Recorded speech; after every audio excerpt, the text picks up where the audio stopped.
Perhatikan rumus mad tabi'i yang di kotak nomor 3. Kalau kita membaca Al-Qur'an kemudian ta dibaca panjang, perhatikan tanda mad atau tanda panjang yang di kotak nomor 4. Kalau di sini mim sukun berjumpa dengan huruf ain.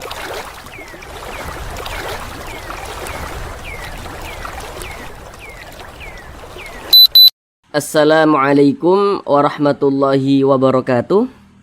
Apakah Bapak Ibu, saudara semuanya belum lancar dalam membaca Al-Quran, masih terbata-bata dalam membaca Al-Quran, kemudian juga belum memahami ilmu tajwid? Mari belajar mengaji Al-Quran bersama kami. Akan kami jelaskan tajwidnya dengan pelan-pelan, sehingga dengan penjelasan tajwidnya yang pelan-pelan, maka insya Allah Bapak Ibu saudara semuanya langsung dapat memahami ilmu tajwid Al-Quran dengan mudah. Kemudian dengan kita memahami ilmu tajwid, maka bagi Bapak Ibu saudara semuanya yang membaca Al-Qur'annya masih terbata-bata, belum lancar, insya Allah secepatnya bisa lancar. Namun sebelum itu kami doakan terlebih dahulu, semoga Bapak Ibu saudara semuanya senantiasa dalam keadaan sehat, dipermudah segala urusannya, dikabulkan segala hajatnya, dan senantiasa dilancarkan rezekinya oleh Allah Subhanahu wa Ta'ala. Amin, amin ya rabbal alamin. Baiklah, langsung kita mulai belajar mengaji Al-Qur'annya. Kita kali ini akan belajar mengaji Al-Qur'an dengan penjelasan tajwidnya yang pelan-pelan, masih di surah Al-Baqarah ayat 217. Karena di surah Al-Baqarah ayat 217 ini kita bagi menjadi beberapa bagian supaya durasinya itu tidak terlalu lama. Karena di sini kami berusaha menjelaskannya itu dengan detail, kemudian juga dengan pelan-pelan, sehingga insya Allah sangat memudahkan Bapak Ibu saudara semuanya dalam belajar ilmu tajwid. Sekarang kita masuk di bagian yang ketiga. Jadi di bagian yang ketiga ini kita akan belajar dari wal fitnah ini sampai di sini. Ini istata'u. Jadi dari sini sampai sini. Baiklah, di sini akan kami bacakan terlebih dahulu dengan pelan-pelan. A'udzu billahi minasy syaithanir rajim. Bismillahirrahmanirrahim. Wal fitnatu akbaru minal qatl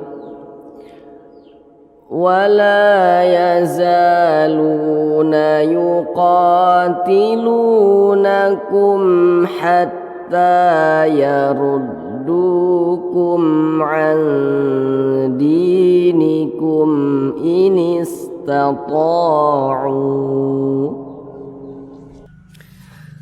Baik, sekarang kita bahas tajwidnya dengan pelan-pelan. Namun seperti biasa ada beberapa hal yang kami sampaikan di awal supaya lebih memudahkan Bapak Ibu saudara semuanya dalam memahami penjelasan yang kami sampaikan.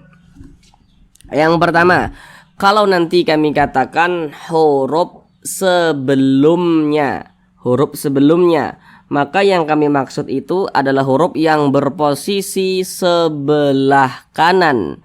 Nah, berarti yang di sebelah kanan kita, yang di sebelah sini. Pokoknya arahnya itu yang di sebelah kanan. Kalau nanti kami katakan huruf setelahnya, maka yang kami maksud itu adalah huruf yang berposisi sebelah kiri. Berarti yang di sebelah sini, pokoknya yang arahnya itu ke sebelah kiri. Nah, atau untuk lebih memudahkan dalam mengingatnya nanti, kami buat juga yang di sebelah sininya itu di belakang, huruf yang di belakangnya, yang di sebelah sininya ini huruf yang di depannya, begitu. Ingat, di sini yang kami buat sebelah sini, yang sebelah kanan itu yang di belakangnya, bukan yang di sebelah kiri. Yang di sebelah kiri ini kami buat yang di depannya, begitu, bukan yang di belakangnya. Jadi kalau nanti kami katakan huruf sebelumnya atau huruf di belakangnya, berarti yang di sebelah kanan. Kalau nanti kami katakan huruf setelahnya atau huruf di depannya, berarti yang di sebelah kiri, begitu. Baik, yang pertama di sini wal fitnatu akbaru minal qatl. Di sini ada huruf lam sukun. Bagaimana cara mudah membaca huruf hijaiyah yang sukun? Karena di antara seseorang itu biasanya terbata-bata dalam membaca Al-Quran. Di antara penyebabnya itu masih kebingungan dalam membaca huruf hijaiyah yang sukun atau huruf hijaiyah yang mati ya. Kemudian masih kebingungan dalam membaca huruf hijaiyah yang bertasydid. Nah, di sini bagaimana cara mudah membaca huruf hijaiyah yang sukun? Di sini yang kita temui adalah huruf lam. Nah, ini kita baca wal gitu kan. Huruf lam ini dia sukun. Nah, sekarang kita tulis huruf lam ini menggunakan huruf Latin. Huruf Latin itu huruf A, B, C, D, E sampai Z itu. Coba kita tulis menggunakan huruf Latin, huruf lam. Pasti huruf pertamanya adalah huruf L. Huruf L, huruf A, dan juga huruf M. Lam gitu kan. Nah, jadi kaidahnya itu seperti ini. Apabila huruf hijaiyah itu dia sukun ya. Apabila huruf hijaiyah itu dia sukun atau mati, maka huruf Latin pertama yang kita ambil. Huruf Latin pertama yang kita ambil. Huruf lam, kalau kita tulis menggunakan huruf Latin, maka huruf pertamanya adalah huruf L. Maka huruf lam sukun menjadi huruf L. Ini wa ditambah L dibaca wal begitu. Akan tetapi kaidah yang kami sampaikan barusan itu tidak tepat kalau digunakan pada huruf kha yang sukun, pada huruf ain yang sukun, pada huruf hamzah yang sukun, itu kurang tepat. Nah, itu jadi ada perlu latihan tersendiri. Kemudian kaidah yang kami sampaikan juga harus dibarengi dengan belajar makharijul huruf dan juga sifatul hurufnya supaya tidak salah nanti dalam segi pengucapannya. Karena nanti ada huruf hijaiyah itu apabila dia sukun menjadi huruf S tuh. Sin kalau disukun jadi S, shin jadi S, tha jadi S, sad jadi S. Nah, itu kalau huruf itu sukun menjadi huruf S semua, tapi dari segi pengucapannya itu dia berbeda. Maka sambil dibarengi belajar tentang makharijul huruf dan juga sifatul hurufnya begitu. Ini wa ditambah R dibaca wal. Wal begitu. Kemudian di sini ada huruf alif lam. Jadi kalau kita membaca Al-Qur'an berjumpa nih dengan huruf alif lam. Nah, letaknya seperti ini. Ini huruf alif, ini huruf lam. Nah, jejer seperti ini, maka dia dinamakan alif lam. Kita perhatikan di depan huruf lamnya itu huruf apa? Di sini di depan huruf lam ini adalah huruf fa. Kita lihat di samping, huruf fa itu termasuk salah satu huruf qamariyah, maka alif lam berjumpa dengan huruf fa, hukumnya adalah alif lam qamariyah. Alif lam qamariyah itu biasa disebut juga dengan izhar qamariyah karena cara membaca huruf lamnya itu dia dibaca izhar. Nah, huruf lamnya ini dibaca izhar. Wal begitu, wal. Nah, wal fit. Nah, di sini ada huruf ta. Huruf ta ini dia sukun. Nah, berarti huruf ta sukun menjadi T. Nah, wal fit gitu kan. Nah, akan tetapi huruf ta ini adalah salah satu huruf yang memiliki sifat hamas. Jadi jangan dibaca wal fit. Nah, jangan seperti itu. Tapi ada nafas yang kita alirkan. Wal fit, fit. Nah, seperti itu. Fit. Nah, akan tetapi jangan berlebihan, jangan fit. Nah, jangan seperti itu. Nah, seperti alirannya itu seperti memercik saja. Kecil. Wal fit, wal fit. Nah, begitu. Wal fitnatu akbaru minal qatl. Kemudian di sini ada huruf kaf. Huruf kaf ini dia sukun. Nah, huruf kaf juga memiliki sifat hamas. Nah, kalau dia sukun, nah, ada nafas yang kita alirkan. Ak begitu. Jangan tapi jangan ak, bukan. Huruf kaf itu dia bukan huruf qalqalah. Dia memiliki sifat hamas. Begitu. Akbaru minal qatl. Kemudian huruf ra yang memiliki tanda baca dhammah, maka huruf ra-nya dibaca tebal, dibaca tafkhim. Jadi pangkal lisan kita itu naik terangkat ke atas ketika kita mengucapkannya. Jadi ra-nya itu ditebalkan. Akbaru minal qatl. Nah, begitu. Nah, kemudian di sini ada huruf lam sukun lagi, berarti jadi L. Nah, ditambah L dibaca nal, minal begitu. Minal. Karena ini jadi L huruf lamnya. Minal qatl. Nah, di sini ada alif lam berjumpa dengan huruf qaf. Nah, lihat di samping lagi huruf qaf termasuk salah satu huruf qamariyah, maka alif lam berjumpa dengan huruf qaf, hukumnya adalah alif lam qamariyah lagi. Minal qatl. Kemudian di sini ada huruf ta, dia sukun. Nah, tadi sama dengan yang ini penjelasannya. Nah, cara bacanya itu seperti ini. Qatl begitu karena dia memiliki sifat hamas. Nah, kemudian di sini huruf lam ini kita sukunkan. Kalau kita berwaqaf tepat di huruf lam, maka huruf lam kita sukunkan. Kenapa disukunkan? Kalau kita membaca Al-Quran, kemudian kita berwakaf atau berhenti tepat di huruf yang tidak dibaca panjang, maka huruf tersebut harus kita sukunkan. Huruf sukun itu biasa disebut juga dengan huruf mati, begitu. Nah, kita sukunkan atau kita matikan. Nah, maka ini kita baca minal qatl, nah, begitu. Jangan dibaca minal qatli, jangan. Nah, kita berwakaf tepat di huruf lam. Huruf lam tidak dibaca panjang, makanya kita sukunkan. Jadi sempurnakan dulu huruf ta, baru di ujungnya ada huruf lamnya. Minal qatl, qatl, begitu. Kemudian di sini ada tanda wakaf, qaf dengan lam yang bermakna al-waqfu aula. Jadi maksudnya itu berwakaf lebih utama.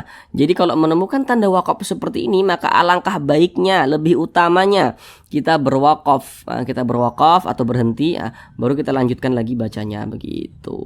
Berhenti dulu di sini nih karena ada tanda wakaf, qaf dengan lam ini, begitu. Lebih utama berwakaf. Kalaupun tidak berwakaf langsung diwasolkan begitu kan, tidak berhenti di sini juga tidak apa-apa, tapi di sini berwakaf lebih utama. Maka lebih baiknya ya kita berwakaf terlebih dahulu. Kemudian la dibaca panjang. Perhatikan rumus mad tabi'i yang di kotak nomor 3. Kalau kita membaca Al-Qur'an apabila berjumpa dengan huruf alif, apabila membaca Al-Qur'an berjumpa dengan huruf alif. Nah, kemudian sebelum huruf alif ada huruf yang memiliki tanda baca fathah. Nah, tadi di awal sudah kami katakan kalau kami mengatakan huruf sebelumnya, maka huruf yang berposisi sebelah kanan. Ini huruf alif. Sebelah kanan huruf alif mana? Nah, berarti huruf lam ini. Pokoknya kalau ada alif, sebelumnya ada huruf yang memiliki tanda baca fathah, maka huruf yang memiliki tanda baca fathah yang berposisi tepat sebelum huruf alif, maka huruf tersebut dibaca panjang. Ini alif. Sebelumnya ada huruf yang memiliki tanda baca fathah nih. Nah, maka huruf tersebut dibaca panjang. Baris satu ke bawah nih, baris satu ke atas nih, baris satu ke atas disebut juga dengan tanda baca fathah atau harokat fathah.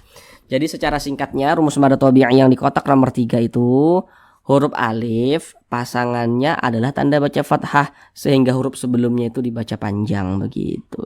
La dibaca panjang, mad tabi'i panjangnya 2 harokat. 2 harokat itu untuk lebih mempermudah kita dalam belajar. Kira-kira temponya itu 2 ketukan, 1 2. Wala yazalu. Ketukan itu hanya sarana saja untuk mempermudah kita dalam belajar, dan ketukannya pun tergantung tempo bacaan kita. Wala yazalu, za dibaca panjang. Nah, masih di rumus mad tabi'i yang di kotak nomor 3. Kalau membaca Al-Qur'an berjumpa dengan huruf alif, kita perhatikan huruf di belakangnya. Ada huruf alif, di belakang huruf alif ada huruf yang memiliki tanda baca fathah, maka huruf tersebut dibaca panjang. Nah, za dibaca panjang nih sebab dia memiliki tanda baca fathah nih, dan posisinya berada sebelum huruf alif. Ini huruf alif, sebelumnya ada huruf yang memiliki tanda baca fathah. Nah, makanya za ini dibaca panjang. Wala yazalu, lu dibaca panjang. Perhatikan lagi rumus mad tabi'i yang di kotak nomor 2. Yang nomor 2 sekarang. Kalau membaca Al-Qur'an apabila berjumpa dengan huruf waw sukun, ini huruf waw tanda sukun seperti ini. Sebelum waw sukun ada huruf yang memiliki tanda baca dhammah, maka huruf yang memiliki tanda baca dhammah yang berposisi tepat sebelum huruf waw sukun, maka huruf tersebut dibaca panjang. Makanya lu ini dibaca panjang nih sebab dia memiliki tanda baca dhammah nih, dan huruf lamnya ini berposisi tepat berada di belakang huruf waw sukun. Jadi secara singkatnya rumus mad tabi'i yang di kotak nomor 2 itu huruf waw sukun itu pasangannya adalah tanda baca dhammah sehingga huruf sebelumnya itu dibaca panjang, begitu. Mad tabi'i panjangnya 2 harokat. Wala yazaluna yuqa. Nah, qa dibaca panjang. Nah, perhatikan lagi rumus mad tabi'i yang di kotak nomor 3. Kalau membaca Al-Qur'an berjumpa dengan alif, ini alif. Kemudian sebelum huruf alif ada huruf yang memiliki tanda baca fathah, maka huruf yang memiliki tanda baca fathah yang berposisi tepat sebelum huruf alif, maka huruf tersebut dibaca panjang. Makanya qa ini dibaca panjang, mad tabi'i panjangnya 2 harokat. Yuqatilu. Nah, lu dibaca panjang. Nah, perhatikan lagi rumus mad tabi'i yang di kotak nomor 2 yang di tengah. Kalau membaca Al-Qur'an berjumpa dengan huruf waw sukun, ini huruf waw tanda sukun seperti ini. Perhatikan huruf sebelumnya. Ada huruf waw sukun, sebelumnya ada huruf yang memiliki tanda baca dhammah, maka huruf yang memiliki tanda baca dhammah tersebut dibaca panjang. Nah, Mad tabi'i panjangnya 2 harakat. Wala yazaluna yuqatilunakum hatta yaruddukum. Kemudian di sini ada huruf mim sukun. Setelah huruf mim sukun ada huruf H. Mim sukun berjumpa dengan huruf H. Nah, perhatikan di samping hukum mim sukun itu ada 3. Sekarang fokus yang di nomor 3, izhar syafawi. Jadi kalau kita membaca Al-Quran apabila berjumpa dengan huruf mim sukun, ini huruf mim tanda sukun seperti ini, kemudian mim sukunnya itu berjumpa dengan huruf selain daripada huruf ba dan huruf mim, maka semua hukumnya namanya izhar syafawi. Ini huruf mim sukun. Kemudian setelah mim sukun di sini huruf H, bukan huruf ba, bukan huruf mim, maka hukumnya adalah izhar syafawi. Ini mim sukun, setelahnya huruf H, bukan huruf ba, bukan huruf mim. Nah, maka hukumnya adalah izhar syafawi karena dia izhar dibaca jelas, tidak berdengung. Nah, jadi baca pendek saja. Wala yazaluna yuqatilunakum hatta. Nah, pendek seperti itu. Jangan dibaca nakum hatta, jangan. Nah, pendek saja. Nakum hatta, begitu. Kemudian di sini huruf ta ini bertasydid. Tadi di awal sudah kami jelaskan bagaimana cara mudah membaca huruf hijaiyah yang sukun. Sekarang bagaimana cara mudah membaca huruf hijaiyah yang bertasydid. Nah, tanda tasydid itu seperti ini, seperti angka 3 terbalik nih, tanda tasydid namanya. Nah, sekarang yang kita temui di sini adalah huruf ta. Huruf ta, sekarang kita tulis huruf ta itu menggunakan huruf Latin. Huruf Latin itu huruf A, B, C sampai Z, huruf Latin. Huruf ta kalau kita tulis menggunakan huruf Latin, maka huruf pertamanya adalah huruf T, ya kan? Huruf T. Huruf T dan juga huruf A. Huruf pertamanya adalah huruf T. Jadi kaidahnya itu seperti ini. Cara mudahnya itu seperti ini. Apabila huruf hijaiyah itu dia bertasydid, maka huruf Latin pertama kita double menjadi 2. Nah, huruf ta, huruf Latin pertamanya adalah huruf T, maka huruf T-nya itu kita double menjadi 2. Berarti ini kan H, H ditambah T2 di depannya dibaca hatta, hatta, hatta, hatta, seperti tulisan yang ada di bawah tuh. Nah, akan tetapi tentu metode yang kami sampaikan tadi itu, cara mudah yang kami sampaikan barusan itu harus dibarengi juga tentang dengan belajar makharijul huruf dan juga sifatul hurufnya. Kemudian cara yang kami sampaikan barusan tadi itu kurang tepat jika digunakan pada huruf kha yang bertasydid, huruf ain yang bertasydid, itu kurang tepat. Tapi walaupun begitu semuanya insyaallah mudah. Kemudian ta dibaca panjang. Perhatikan tanda mad atau tanda panjang yang di kotak nomor 4. Kalau kita membaca Al-Quran berjumpa dengan suatu huruf, kemudian di atas huruf tersebut ada tanda baca fathah berdiri atau alif kecil, maka huruf yang di atasnya memiliki tanda baca fathah berdiri, maka huruf tersebut dibaca panjang. Ini huruf ta, di atasnya ada tanda baca fathah, tapi dia bentuknya tuh berdiri. Tanda baca fathah kan mereng seperti ini. Tapi kalau ada huruf yang di atasnya memiliki tanda baca fathah, tapi bentuknya tuh berdiri seperti ini, berbentuk alif kecil seperti ini, maka huruf yang di atasnya memiliki tanda baca fathah berdiri atau alif kecil, maka huruf tersebut dibaca panjang. Nah, makanya ta ini dibaca panjang, namanya mad tabi'i. Hatta yaruddu. Nah, kemudian di sini huruf ra yang memiliki tanda baca dhammah, maka dia dibaca tafkhim, dibaca tebal, sehingga pangkalisan kita itu naik terangkat ke atas ketika kita mengucapkannya, jadi ditebalkan, ya ruddu begitu.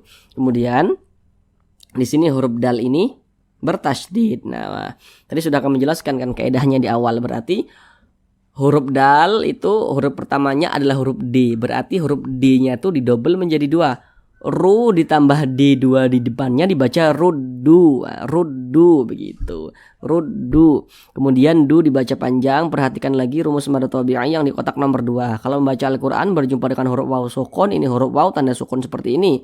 Sebelum waw sukun ada huruf yang memiliki tanda baca dhammah, maka huruf yang memiliki tanda baca dhammah yang berposisi tepat sebelum huruf waw sukun, maka huruf tersebut dibaca panjang. Nah, ini huruf waw sukun. Sebelum waw sukun ada huruf yang memiliki tanda baca dhammah nih. Nah, makanya huruf yang memiliki tanda baca dhammah ini dibaca panjang. Mad tabi'i, panjangnya 2 harakat. Hatta yaruddukum. Di sini mim sukun berjumpa dengan huruf ain. Nah, perhatikan lagi di samping hukum mim sukun ada 3. Fokus yang di nomor 3 yang izhar syafawi. Kalau membaca Al-Quran kemudian berjumpa dengan huruf mim sukun. Ini huruf mim sukun nih. Kemudian setelah mim sukun, nah kalau tadi di awal kan sudah kami jelaskan, kalau kami mengatakan huruf setelahnya, maka huruf yang berposisi sebelah kiri, huruf mim sukun. Setelah huruf mim sukun mana? Huruf ain. Nah, begitu.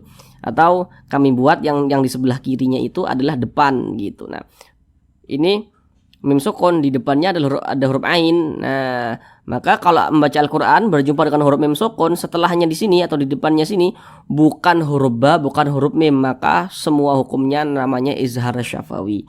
Ini huruf mim sukun, setelahnya bukan huruf ba, bukan huruf mim, ya hukumnya izhar syafawi. Sama dengan ini tadi. Ini mim sukun nih di depannya atau setelahnya ini huruf ha. Ini mim sukun, setelahnya huruf ain, bukan huruf ba, bukan huruf mim, ya hukumnya izhar syafawi. Dibaca jelas, tidak berdengung.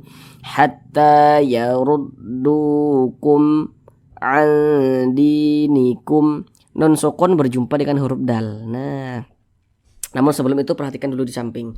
Kalau membaca Al-Qur'an apabila berjumpa dengan huruf nun sukun atau berjumpa dengan salah satu tanda baca tanwin. Tanda baca tanwin itu ada 3. Yang nomor 1 baris 2 di atas namanya fathahtain.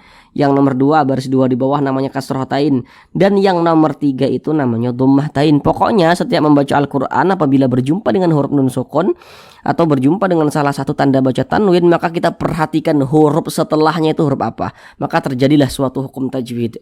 Ini nun sukun.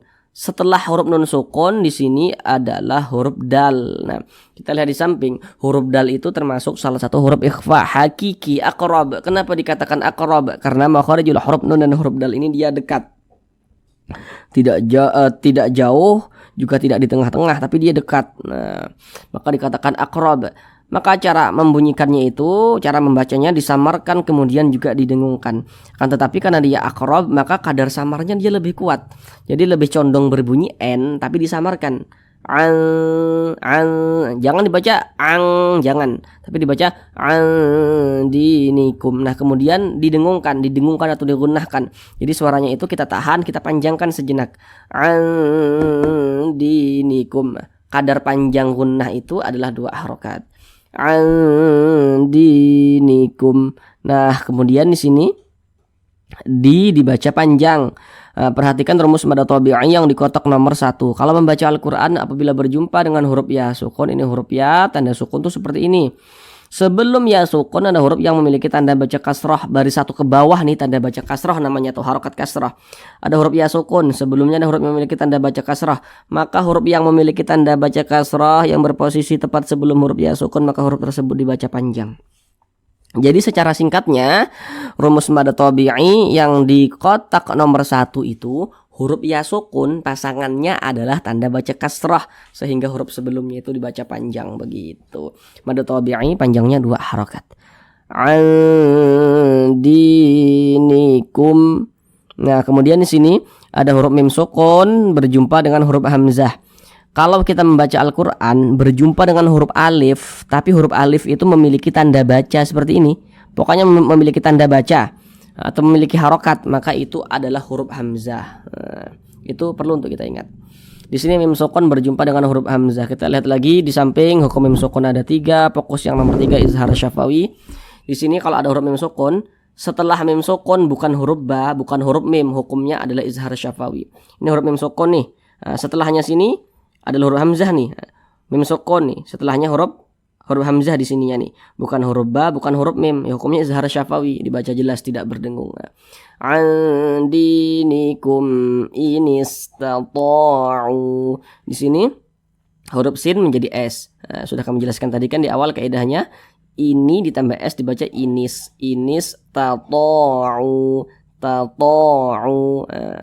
Kemudian di sini to dibaca panjang. Perhatikan rumus mad tabi'i yang di kotak nomor 3. Kalau membaca Al-Qur'an berjumpa dengan alif, sebelum huruf alif ada huruf yang memiliki tanda baca fathah, maka huruf tersebut dibaca panjang. Makanya to ini dibaca panjang. Nah, sudah detail kami jelaskan di awal tadi ya. Mad tabi'i panjangnya 2 harokat. Tata'u begitu. Kemudian u dibaca panjang. Perhatikan rumus mad tabi'i yang di kotak nomor 2 yang di tengah. Kalau membaca Al-Quran berjumpa dengan huruf waw sukun, ini huruf waw tanda sukun seperti ini. Sebelum waw sukun ada huruf yang memiliki tanda baca dhammah. Maka huruf yang memiliki tanda baca dhammah yang berposisi tepat sebelum huruf waw sukun dibaca panjang. Nah, makanya u ini dibaca panjang. Mad tabi'i panjangnya 2 harokat. Nah, ini istata'u. Nah, kemudian di sini ada tanda waqaf, qaf dengan lam yang bermakna al-waqfu aula. Sudah detail juga tadi kami jelaskan di sini. Nah, baik, cukup sekian belajar tajwid kita pada kali ini. Supaya tidak lupa dengan apa yang telah kita pelajari, maka sempatkanlah waktu untuk kita membuka Al-Quran kemudian membacanya. Jadi dalam sehari semalam itu sempatkanlah waktu untuk membuka Al-Quran, untuk membaca Al-Quran. Apalagi sekarang kita bisa membuka Al-Quran dimanapun, karena insya Allah setiap handphone saudara semuanya pasti ada Al-Qurannya. Jadi jangan pernah kita mengabaikan Al-Quran kita, senantiasalah kita menyempatkan waktu untuk membuka Al-Quran. Terima kasih. Assalamualaikum warahmatullahi wabarakatuh.